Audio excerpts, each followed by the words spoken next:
I can't speak without swearing. And I've only got my grade 10. And I haven't had a cigarette since I've been arrested. And I'm ready to fucking snap. So I'd like to make a request under the People's Freedom of Choices and Voices Act that I be able to smoke and swear in your court. Because if I can't smoke and swear, I'm fucked. And so are all these guys. You're listening to Calling the Audible. My first order of business is to tell the prosecutor to shut the fuck up and wipe that stupid fucking grin off his face because it's distraculating my case. The official Division III podcast for Flag Plus football. You're not buying any of this bullshit, are you? Sit down, please, sir, or you'll be in contempt of court, and watch your language. Yeah, lady, sit the fuck down. The truth fucking hurts, doesn't it, you son of a bitch? Booby sub booby, Ricky. Okay. Whatever. With your hosts, Brett Callender and Pease Delarees. Defense rests. Everybody can fuck off. Except you. So I didn't mean you, but thank you, guys, Richard. Him. You may be seated. Can you guys get the fuck out of the way, please?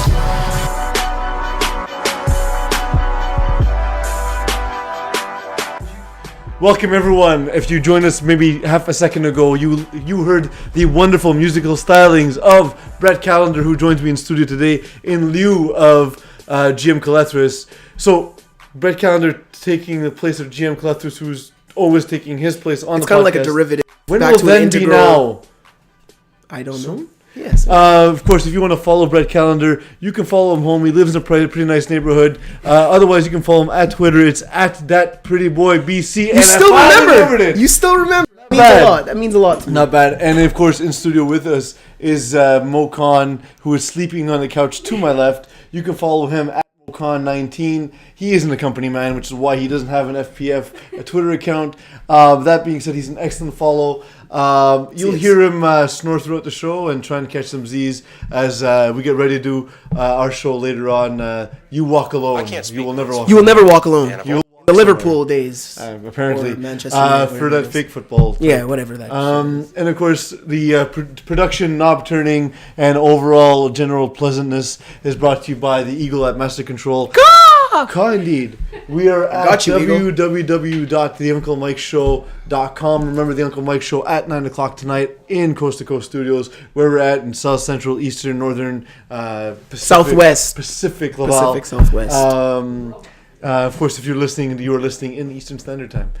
Yeah. Pacific's here, and then Northwest back that way. Yeah. So it's true. Southwest here. Southwest this way. So we're like in California. We're kind of near California, border of Mexico. At this weather, I'll take it. All right, true. How was your week, Brett? I'm just here so I don't get fined. So you just here so you keep your job, Brett Callender, because you haven't been here all season. I know. I'm sorry, Division III. I made you a promise I couldn't keep. I feel like an unfaithful girlfriend, but I'm here. Brett Callender, very cheaterous. Thank you. But I'm here and had a great week. I saw a lot of Division III action, so I'm ready to dive into it. Awesome. Let's get into it right away. We had a game with a pretty interesting result, all things considered. Les Udis beating Zio Efrate 26-22.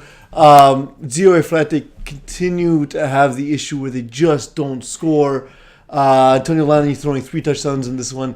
Definitely not enough to win a game in Division 6.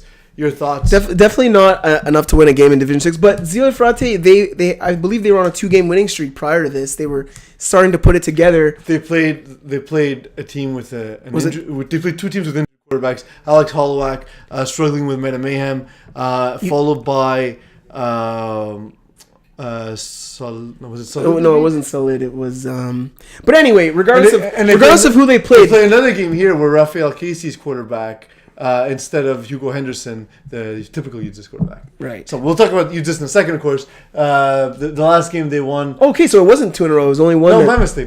So it was they did lose prior to Predators. Okay, making stuff up. Okay, sorry. Well, I thought because watching this game, they looked like they had a lot more confidence and they were playing with some juice.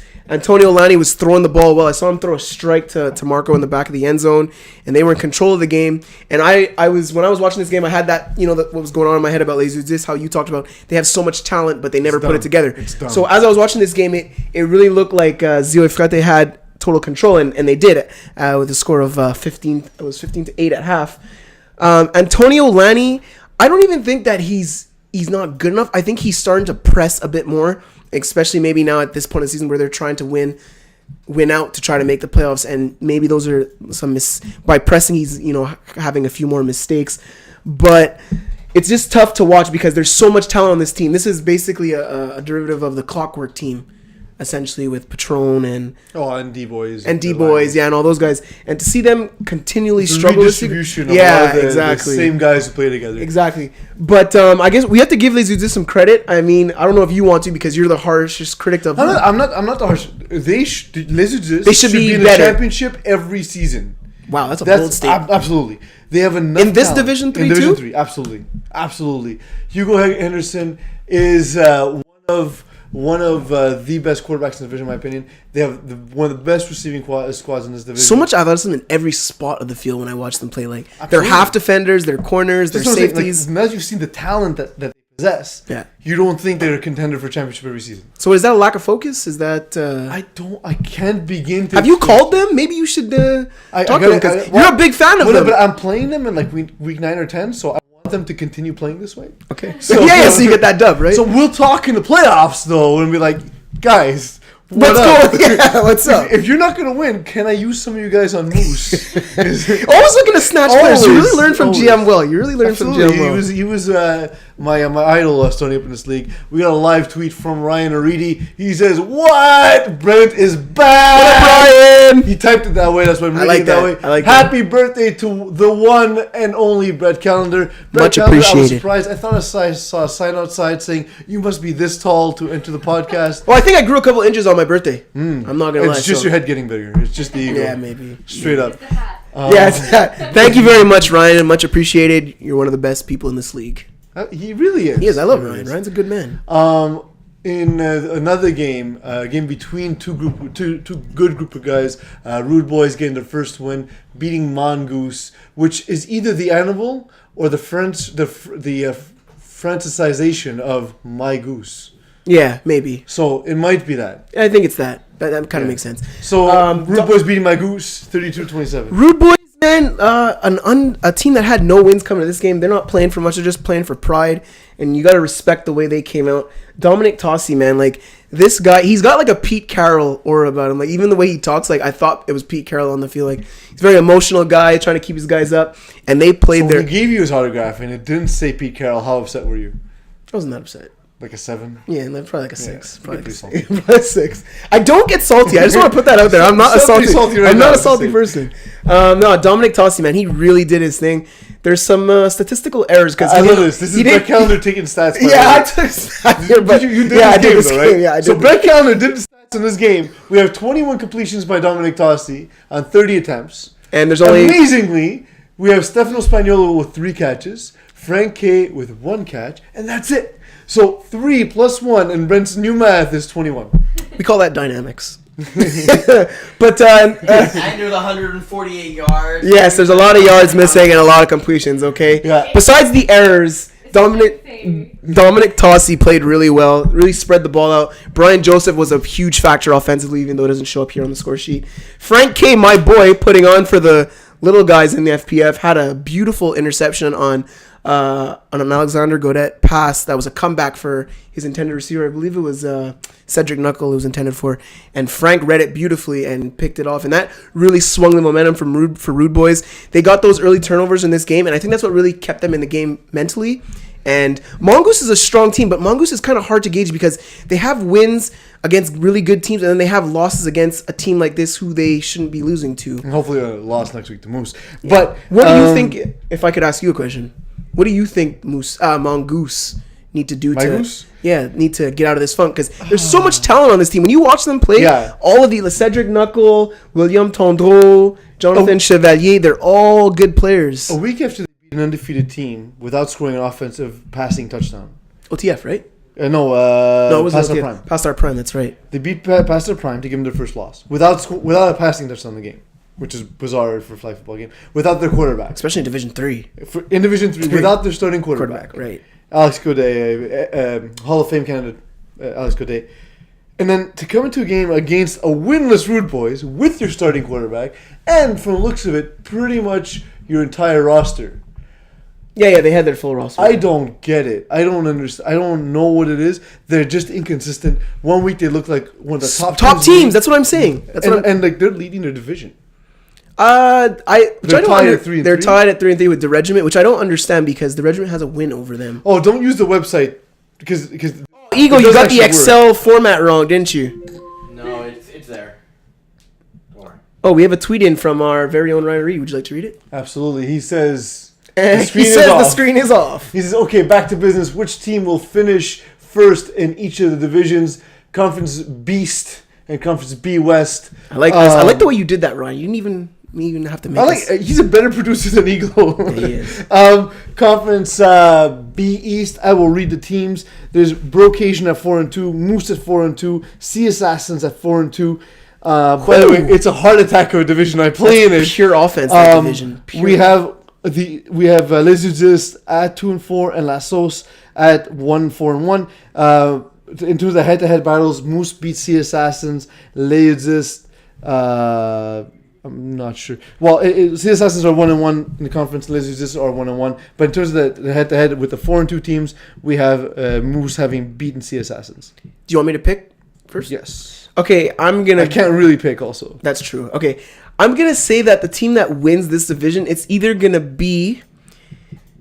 It's tough, man. It's tough, right? Wow, because to be honest, it could be the season. It could have been any of these five. It's funny because Brocasian, this division's very quarterback heavy with Fred Morissette throwing for Moose. He's an awesome talent, and Daniel Lazare, who's one of my favorite players in FPF to watch. He still hasn't thrown an interception. I know, which is unbelievable. I actually saw him play. He was playing on field 1 while I was scorekeeping on field 2, and this guy throws lasers. But with Fred Morissette and Brocasian, Christian Serentol, it's Christian that's the quarterback? Mm-hmm. He's got the most magical feat of Division 3 for quarterbacks, man. Somewhat of a foot fetish. I'm saying, man, I was watching this guy run the ball and it was unbelievable. He runs the triple option in Division 3. I think that kind of tells you how athletic he and guys like Lebowski, his other brother Sarantola, Devin Dowd has been a huge addition to this team, Derek and Dylan. It's been such a nice mix. But I'm going to go on a limb and say that Brocasian win it. Just because I don't want Moose to win, because I've been fired from them. Sea Assassins, Dan Lazare. I didn't call back. No, I didn't call back. Dan Lazare, I love you, but I don't want you to win. So I'm going to pick Brocasian to win that division. It's removing Moose from the equation for me, just because it's not a fair question for me to answer. If I were to choose between Brocasian and Sea Assassins, I would go another way. I would go Sea Assassins. It takes a particular type of team to beat Sea Assassins. And I don't think Brocasian is that kind of team. So I think it'll come down to head-to-head, and I think Sea Assassins. Also, even including Moose, by the way, if you look at my my breakdown of which I did today, the mid-season rankings, and in my article today, I actually place Sea Assassins ahead. Do you worry about their defense? That's my one thing. I know their defense is on the field a lot because they score a lot of points, but they're gonna come up against some good Division 3s. What happens if they play a team like Wild Boys that could stop them defensively? Well, they have to prove that they can stop defensively. Second, it's not as easy as it seems. The other thing is that playing for one such team who doesn't play defense, that's not fully accurate. What teams like that do is they score, they put the pressure on you and wait for you to make a mistake and pounce on the mistake. That's the strategy in a team and you see them in this division. You see that with Moose, you see that in Sea Assassins. In the past, you've seen La Sauce win a lot of games that way with Rainbow throwing bombs and getting picks on the other side of the field. Not working out for them this season, but just generally, this is a division full of that kind of team specifically. Which you're very pro. Yeah, okay, it's flag football. Moving on, it's true. The rule book's written for offense. That's true. Moving on. Moving on to the next game, Wild Boys beating La Sauce. Scroll down. Solid 40-26.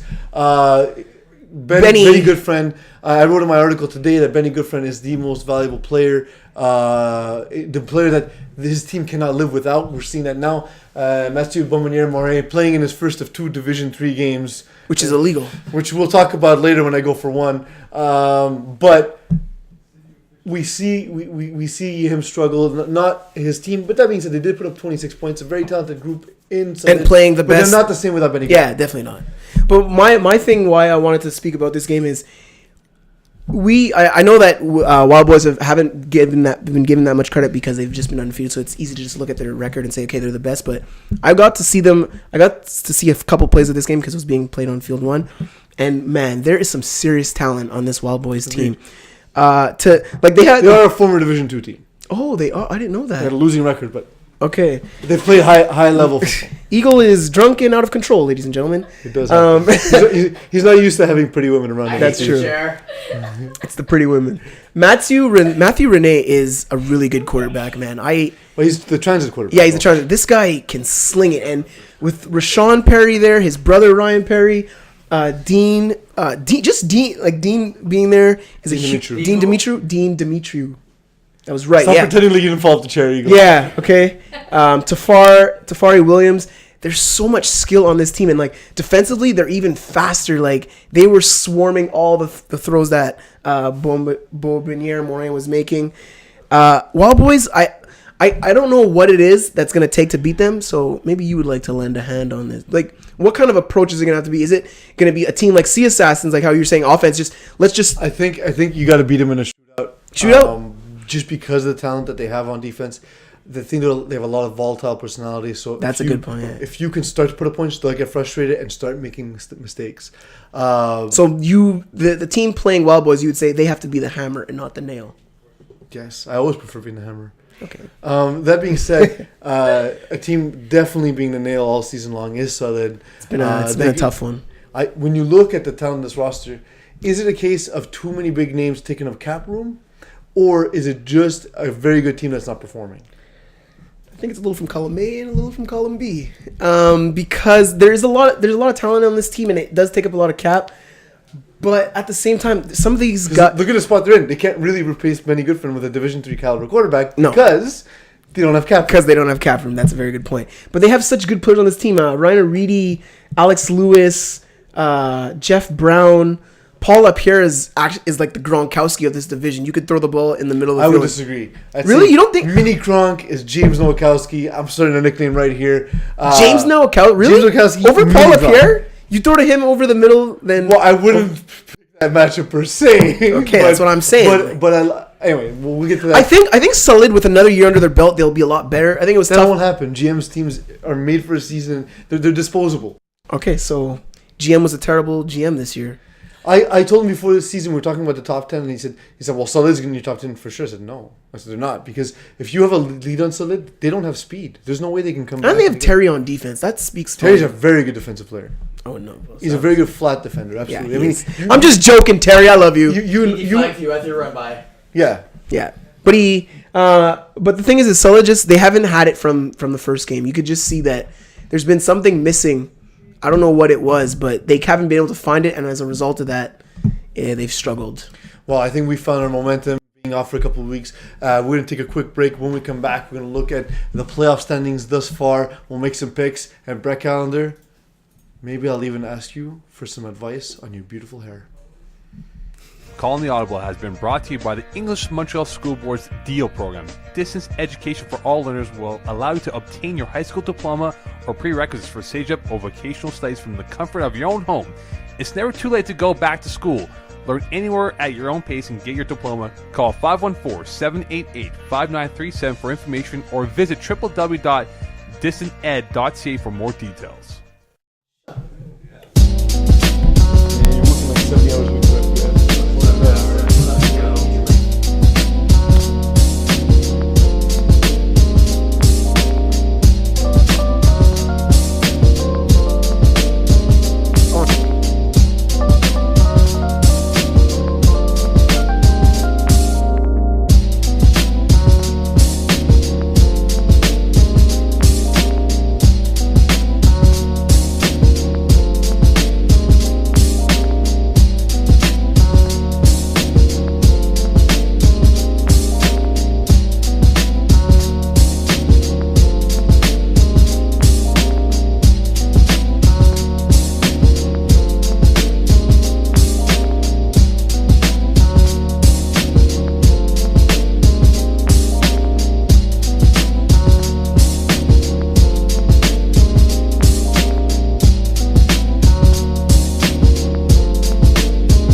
That was the strangest count-in of all time as Eagle blended 5 seconds into one.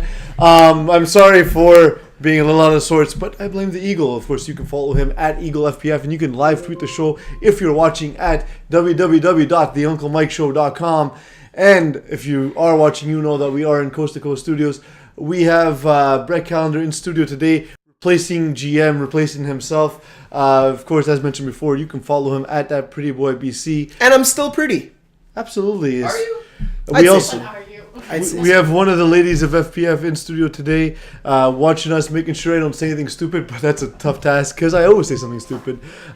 Producing the show, as always, is Eagle at Master Control. He is trolling the skies, as always. I invented that Kaka, line, indeed.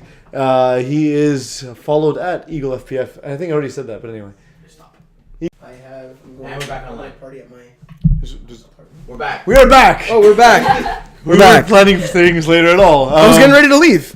Yeah, pretty much. And of course, I don't know where we cut. You already mentioned Brett's Eagle. Yeah, Brett's here. Mocon's here. Mocon's here. Hi, everyone. Sorry for the inconvenience and technical difficulties. We got another tweet from Ryan Aridi. I love that we always know that Ryan's watching at the very least. It makes me feel safe. Right? Kind of like Batman. Is he in class?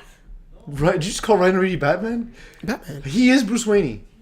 I could see him being He's more of a Batman type than Superman. But no, he's Nightwing. He's got Nightwing? like a Nightwing vibe. Okay. Yeah. But then what's Jad?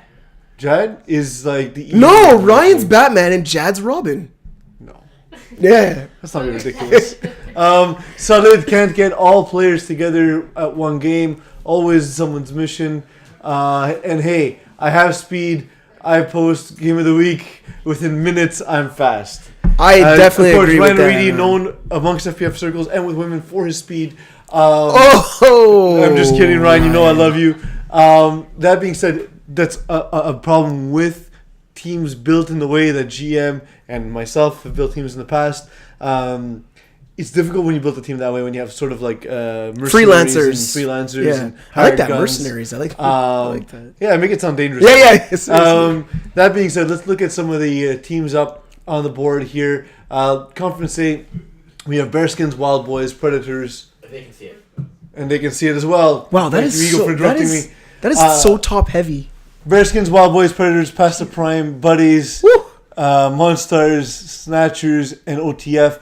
I find it interesting that Buddies are probably the best team in this division, and they're at 6. You think the Buddies Five, are sorry, You think the absolutely. Buddies are the best in Conference Absolutely, I think they're A? the I know they're really good. Dupuy's their quarterback, right? Yeah, Fred Dupuis. He is a monster, man. And that sick. defense is so fast. So you don't agree that they're the best team in the division? No, I think they're one of the best. I don't know about the best. I But still they're think a 5 seed. I know. in Conference They're A. but you know what? I'm sure they're happy at being a 5 seed because they don't have to play yeah. one of the top heavy dogs. I don't think they care. They play You don't think whoever so? every week. Honestly, it is top heavy. I remember when I was doing my mid-season breakdown, I was like at Team 5, and I was like, oh, these are all Conference A. Yeah. Look at that.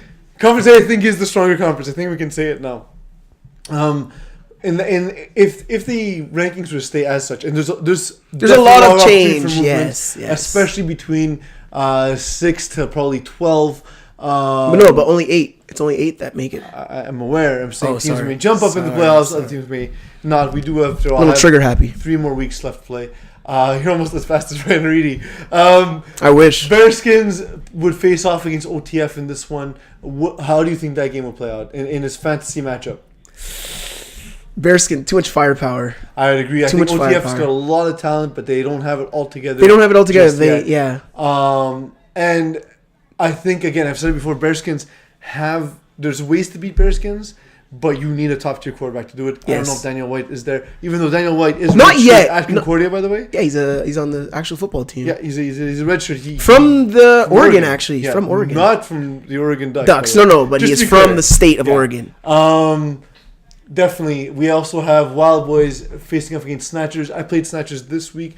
Was pleasantly surprised by how good they are. Simon still Dajner, beat we them. rip on him, man. He's improved a lot. From the first time I played him about 3 seasons ago to now, he's gotten a lot better. They pulled And Seattle last night. they did pull Seattle last night, throwing an interception on a bonehead play that led Moose back into the game. Thank you, Simon. Burning plays. And Dajner, then again, the game went on, giving Fred Morstead 4 plays, and then someone caught the game-winning touchdown. It could be someone in this room. Wow, Absolutely. he's so gassed up he could drive a boat on empty. I often do. Terrible joke. We have Wild Boys Snatchers. Who do you think would take it? Without a doubt, Wild Boys. Snatchers. If Hugo If Hugo Lalonde comes Hugo back, it's a different Lalonde game. comes back, it's a different game, definitely. Right now, it feels like, and I But I don't know if wanna he's been hurt- given the games because he's been hurt. I don't know if Well, he's been showing up. he's been showing up. He's been showing up. Okay. That being said, and I'm going to take a bit of heat from the giant egos on this team, but if they can put their egos aside to realize I'm right, they'll become a better team. I think that there's a lot of number 2 receivers and no true number 1 with Hugo Lalonde out. I think Kevin Louvin, great, especially when very good, great when he has a great supporting cast. Ben Fredette, also same thing. He's the kind of guy that gets elevated by other JD talent. George Alevoye, JD Jolly, all guys who are Hugo top just tier makes a lot more receivers. space on the field Absolutely. because of his When you have a guy like speed, Hugo that's out there the who can really take the top off a defense and terrify defense, you can't just let the other receivers do their damage. And that's what's happening right now. What's happening right now is they're missing that top end talent. Predators, Monstars. Whew, Monstars, man, they got a deep roster. There's a lot of talent. James Floriani, watching the game of the week video for Division 3 against the BD Bandits, looks like he's starting to get some of that mobility in his groin back because he had a serious injury. I'm not saying anyway. So yeah, he's got a lot of mobility back. Their defense is the real deal. Marc-Andre Lapointe and Nicolas Gendron Valley are huge additions for this team. Mm-hmm. See how I got those names correct. For once. Yeah, this team they're the real deal, man. And a lot of underrated talent too, like Jason Rossi, like Jacob Burnett. Simon Bosquet. Whatever his name is. Simon The fast Bosquet. kid. Yeah. That little fast kid, Simon Bosquet They Baudin. won the game against Los Lueurs on the last play of the game, and he caught it. Yeah. You know, so if this team, it's a lot of pick your poison. Who you gonna take away? And then James is and there's a lot of unselfish guys on the Predators. So whoever makes the plays, they're happy with. Yeah, I rag on him a lot because James is a friend of mine and we've played together. J-Flo. But honestly, the one thing I will say is, and he keeps saying, well, we only have 5 or 6 possessions a game. If you don't score 35 points in playoffs, you will not win. So their offense needs to step it up no matter what. We have a live tweet in from Ryan Reedy that we'll get to in a second. I'm being told to wait on that. It's breaking news, I believe. Hit Monstars quickly? Monsters. Because if they play Predators, very good team. Isaiah Allard is a uniquely gifted player. Volcon in big support of Monstars. We would like you guys to know that. Are they a championship contender? No. Oh wow, Mocon I think so serious. I think Rod Mashtub has improved a lot. I'm inclined to agree with Mo, which makes me want to take a shower. I don't think that they're ready just yet. But you know what? We said that in the spring, and they got all the way to the conference final. Absolutely. So, So a lot to be said. Past our prime buddies. You- Mocha and I will disagree on this You one. keep hating on Past Our Prime, and I saw them play OTF this week. They're good, man. Past Our. They are good. It's, again, the biggest misquote in the history of FPF media, but they are good. I don't think they're as highly touted as I don't think they're as good as advertised, because yes, they were a great team back in the. This team could beat anyone. That's what I think. I agree, but against the Buddies, you're not getting away without throwing interceptions, and Fred Dupuis will take advantage of the extra possessions. All right. That's how I see that. Do you think Preston Prime will beat the Buddies? I'm not gonna go on my limb and say they would beat them, but they can beat them for sure. So it sounds like you need to go to church because you might. Because I might be scared. We're bringing that back. I like Absolutely. that we stick with it. We're getting close to the playoffs. Can I read this question? Live tweet from Ryan Reedy. I'll let you read it, and then we'll see if your reading has improved from last season. Despite playing in Division 2, does Jonathan Laristis deserve to win Offensive Player of the Year with VPC? 38 catches, 419 yards, and 13 touchdowns. I always find this a dumb rule. If you dominance is dominance, like and this is his first season playing with Robbie. Absolutely, but Lyris is a very quarterback-friendly player. He's just good at finding space. Honestly, I would absolutely give it to him. I think it's such a dumb rule. How fragile are our egos that oh no, but we have to give. No, I don't listen. I don't think so. I don't think so because Jonathan Laristis is a solid player in Division 2 as well. Like, who cares? Okay, so that means that then we could. So a guy like Liam Mahoney could drop down to Division 6 and win Receiver of the Year. What if he only played Division 6? Then he would be eligible for the award, and that's okay. But because he's currently also playing Division 2 team, then he's not eligible. It's dumb. It's semantics. It's the most ridiculous thing I've ever heard. No, because then guys are just, to get their ego satisfied, they're just going to start playing in lower divisions just to get awards. They'll do that anyway without playing the second team and be eligible for the award. I don't think so. I don't think that many people are motivated by the awards. More players are motivated by championships. I think it's a ridiculous rule. I've been arguing with Rob Campana about it since day one. But in my opinion, Ryan, if you're supporting this argument, I'm on board with you 100%. If you're not supporting this argument, you're entirely wrong. I played Larson this week, and he is legit, man. That guy, he's amazing. Yeah, he's very good. Beast. Brocasian on the other side of the bracket, we have Brocasian at 1. Other side of the map. Yes, Matt Madness is returned, baby. Yes, other side of the map. Other side of the map. Brocasian at 1. The regiment not deservingly, but they're at 2. Prestige Worldwide falling into 3 somehow. Moose at 4. Sea Assassins at 5. Meta Mayhem at 6. VPC at 7. Mongoose at 8. This is a weird shakeup in this conference. It is. It is. This is not how you would have thought it would have shaken out. Not at all. At the end of the season, not at all. We'd see Brocasian face off against Mongoose. We talked about Mongoose before being, we don't know what kind of team they are. They tend to step up in playoffs though. If the Harvey Dent of the Two-Face of Mongoose show up, they could beat Brocasian. But if the evil if evil Two-Face shows up, then they wouldn't beat Brocasian. Brocasian's got a lot of firepower, and like I said, I'm a big fan of Christian Sarantola, the Daouz on that team, very solid. But I really am it's just which team for Mongoose shows up, man, because they're a championship caliber Division 3 team. They have it in them, but they just need a shake up to. Just as a point of clarity, Brocasian has lost games to Monstars and Bearskins. In the 4 wins, they did not beat a team with a winning record thus far. So I still think. Okay. I know they're the ones. I still think they have something to prove. But beat who's on your schedule. We always go back to that statement. Yeah, and Eagle points out they broke the curse last season, the Christian Charantola curse. Yeah, congratulations, Christian. Yeah, Christian Charantola quarterback. That was a barn burner too. Absolutely. In overtime, yes. And Division, I think a lot of pressure is now off their back. So I can see them winning, but I think Mongoose they get so much better in the playoffs. The regiment would face off against VPC. I can't speak on this, so you could go ahead. I think VPC is Mokan can speak on this, so who's come out of his wake. Mokan, by the way, he will favor VPC just because they've been around longer. So that's Mokan's analysis.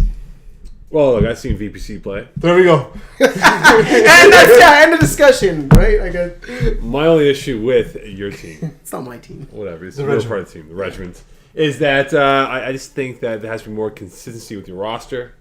It's different characters every week. How so? Corey Cook is the only guy who's going to be missing a game this week. You can speak louder in the mic. Sorry. Yeah, no, Corey Cook is has gotten a suspension, so he's going to be missing. But for the most part, we've had most of our guys there. If I could be objective and look at our team, I would say that the regiment kind of started off really well and maybe thought that they had things intact. But they've hit a wall now, and I love how you're trying to protect the egos on your team. You guys aren't playing well. No, that's what I'm trying to get to. We're not playing well. Doug McKernan is a lot better than what he's showcased in the last 2 weeks. Very stagnant offense. No, it's a good portion of his fault. Nice. Defensively, we've had some brain cramps, which is not attributed to my coverage. No, yeah, because you always play that. Yeah, because I was not. That being said, I just think VPC is a terrible matchup for. The regiment. So what Robbie does is Robbie can take away your best defenders because of his style of play. Mm-hmm. So like a guy like Jourdain Alexis and Matthew Rubsik are kind of irrelevant playing. So he'll march the field, he'll move around the pocket, buy himself extra time. You can't cover anyone for 3, 4, 5 seconds at a time, which Doug McKernan does well as well. Yeah. But that being said, it's kind of like watching his dad play. I think it's like Doug to Robbie. It's like we now know that Doug McKernan will lose his hair as he gets older. I'll say this though: first one to 40 will win that game. 40. And in that case, I think VPC takes it easily because I don't think the regiment's the type of team that's going to put up 40 points. Especially with Brand on the offense. Hey, did I have 11 catches when you were quarterback once? I saw him run the laziest hook a couple of weeks ago. I gave him help from the sideline. I had a calf injury. Always excuse and your excuses seem uninjured though. However, Prestige Worldwide in this format would face off against Men of Mayhem. What do you think would happen? Alex Hollowatch's health is going to be a big Hollowag. 4 seasons, dude. He's my boy, though. I practice with him. It's all right. He knows. Meta Mayhem, Alex it's all about his health, man. I think if Alex if he doesn't have the mobility in his leg, that Meta Mayhem can't beat Prestige Worldwide. But Alex Lever on the other side of Prestige, it's like, what's been going on with this team? Like we expect. It's not. They're missing a bit of the explosiveness. Is Como leaving hurt them that bad? it's a big piece. It's a big piece, and I still think they should be playing better than they are. I think a lot of it is sort of like a mental thing. They know they don't have the same level of explosiveness. It shouldn't matter. They're that good. Right. I think Meta Mayhem would actually pull out a win here. You think so? I don't think the size difference is a factor? I like Danny Demore, and I like Nowakowski. James Minigron Nowakowski. I think Alex Holloway is the most underrated quarterback in FPF, which is ridiculous because he has. How is he underrated? He's rated 80. Yeah, but all the FPF staffers like, well, he's not that good. The weak spot in no regard. Blah blah blah. It's Alex Holloway. I've never said that. Real deal. I know you never said it. You know what's up, man. You know what's real. Moose C Assassins would be a rematch. There would be 1,000 points scored in this game. Can I take a I can't talk about it, Yeah, so I'll let you and Mo go off. Mo, go ahead. You can take it first. BBC. No, Moose and Sea Assassins. Mo Khan finally awake again. Yeah. Yes, I'm awake. Sea Assassins, they can score a lot of points. We know that. Definitely. Moose trying to have more experience to work with. I think Lazara has always. I like Lazara a lot. I think he's young. He's learning. Young stud. He's a young stud. Young quarterback. But at the end of the day, for this Moose team, given who's on the roster, the experience that they have, I'll take them. My point to that would be: does the Moose team, can they won the last meeting? Is there something they could take away in learning how to defend Zach Jonio better? Because in my personal opinion, you have to stop Zach Jonio on the Sea Assassins to have a chance to win the game. Didn't, and we won the game. Yeah, no, you didn't. That's because your quarterback could put up just as much points. But I'm saying, let's just say defense is stupid. Yes, because defense is stupid. But let's just say that you guys can't stop Jonio. Would you want again to put that much pressure on Fred Morissette to have to put up 45 plus points in a game? You can put up 45 points. You think so? Yeah, absolutely. He's On the Sea Assassins defense, well, look at last year, when you guys played LMC, right? The Mr. Shot, you guys dropped, 60 on them, right? Okay. Sunday night, 11 o'clock, in the middle of the cold. Yeah, it was terrible. That's true. Okay? That's so true. they can drop the points on CSSs, but, look, Jonio's going to get his touches. But you want to eliminate the massive but touches. it's just the theory that, hey, you let the best guy beat you and take everyone else out from the equation. That's Fair what it enough. is. But I think Very strategic by Mo one thing about Sea Assassins that people forget is that Jonio is like the big threat, but all the other guys on that team, they're all good. They could really catch the ball. Alex Blanchet, yeah, very much so. Let's leave this topic and get to quick picks real quick. Woo! Just give me like a line or two of analysis with your pick. I really wanted the questions like you did with GM. I like those. Yeah, well, I didn't have time to prepare for this show, unfortunately. I had a meeting this morning that lasted much longer than I thought it would, so we're just going to do some picks. Monstars, Rude Boys. Boys, I'm going to say Monstars, Mashtub doing his Rude thing. Boys winning streak ends at 1. Yeah. All right. There's a reason they only won one game to this point. Fair. OTF versus Texas Bearmans. Ooh. I wonder if they're going to be on the fence about being Bearmans. Like that? But I'm going to say OTF. The speed and skill on this team can match what Texas Bearmans do. And I think OTF, they're due to win. They need this win very badly. Personally, I think I'm not going to pick many of these games because I picked them in my article. It's going to be out Saturday anyway. That being said, I will jump in on this one real quick. I think OTF will continue to slide because Mans are making dance. Genie 3D versus Snatchers. Genie 3D. No, Genie 3D. Look, Genie 3D's got that Alex Holvington. That's his name? Alex Holvington. That guy's an absolute monster. Yeah, Laval player. But other than him, there's not too many threats on this Genie 3D team. Simo Dajne. Remember I said a line or two? Yeah, sorry. Stick to Simo that. Dajne. Yeah. So well, just go Snatchers. Pastor Prime VPC. VPC. Because give me a line or two. Robbie will be able to buy time against Vinny Rushing. Former teammates, Hurricane guys. True, Nice. Les Bleus Blancs versus Brocasian. Brocasian because of size. I say Minton Tat, play rusher this game. You'll have a chance if you do that. Solid Meta Mayhem. Meta Mayhem, Salid isn't clicking with Morin at quarterback, I don't think, and yeah. So Meta Mayhem. Yeah. Okay. Mayhem. Predators Prestige Worldwide, one of the most interesting games of the week. James Floriani rises to the occasion and beats a really good quarterback in Alex Lever. I think Lever gets mad, especially because of how pretty James Floriani is. He's not that Prestige pretty. Worldwide Come on, won. let's be real. I know. Lever's got weird taste. The Brotherhood versus Bearskins. This is a good game. Yeah. I'm going to say the Bearskins finally have their slip up. And Ooh. the Brotherhood have all the talent in the world. Who's throwing for the Brotherhood? Is Gino Satani still? done. He's done? He's done. That was the last game last week. You can't Not take it back. Gianni Satino. Gianni Satino. Satani, whatever. So He's bring done. the story. So there goes my thought. So Bearskins. Los Luchadores versus Las Os. I'm gonna say Los Luchadores if Vince Nardone plays. Fair. Wild Boys versus Le Baudet. Wow, this is a solid game too. You know what? Like I like to see the slip up, so I'm gonna say Les Buddies rise and give Wild Boys their first L. I picked them to go 10-0, so I can't, but I really want to pick Les Baudets in this game. The Regiment Sea Assassins. You can't pick it. I'm going to go ahead and pick it. I'll say Sea Assassins will put up too many points for the Regiment to be able to keep up. Sea Assassins are going to punk Brent Calendar. Don't do that, Jonio. We're in the same class, man. Okay. The class where he watches Calling the Audible. Yeah. BD Bandits, Zio Frete. Defensive, yeah. This is going to be very suffocating. Yeah, I'm not watching this game. I'm going to say... You can't pay me to watch this game. I'm going to say Zio Frete wins this game. BD Bandits didn't look too good on the game of the week. KGP versus Still Cray. KGP. Phil Cutler. CRA? Yeah, I know. I almost call it Still Cray. I'll take Still Cray? CRA. Still Cray? In a match, in a rematch from the finals a couple of summers ago. Oh, is this personal? Is this personal? No, we're actually all really good friends. Okay. I mean, yes, I hate those jerks. Cedric Knuckle, I will punch you. I won't punch you, dude. You're much stronger than I am. Mongoose Moose. I think Moose are really rolling right now. Fred's in a groove, and he seems dialed in. Your receiving core is really stepped up, and you actually play a little bit of defense. Real good recipe for Moose, so I'm going to take Moose in this game. I will take Moose as well. The Bengals versus Les Exist. I don't really trust the Jamil Springer offense. He's a very good player. He may not be there. He may not be and there. he may not be there, suspension, so I will... This is a win that could help them further their playoff hopes, and you always talk about them failing to rise to the occasion. Let's give them one more chance. Sort of a spiritual Viagra. Yeah. Calendar, final thoughts. Final thoughts. It was great to be back. I miss talking to you, Division 3. Sorry I couldn't be here. No, I'm pretty good right We are, now. as always, running short on time, so I will go for one.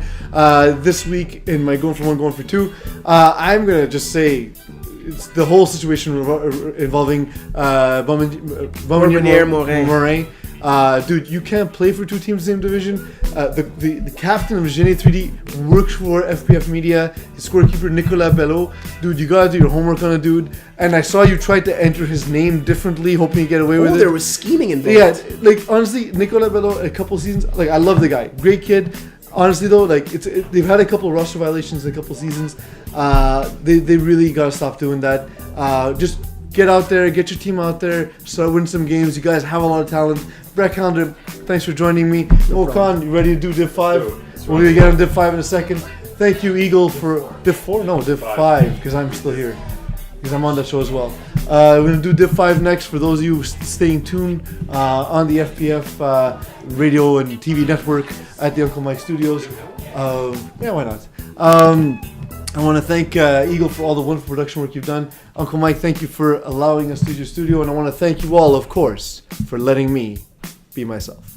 It always feels like...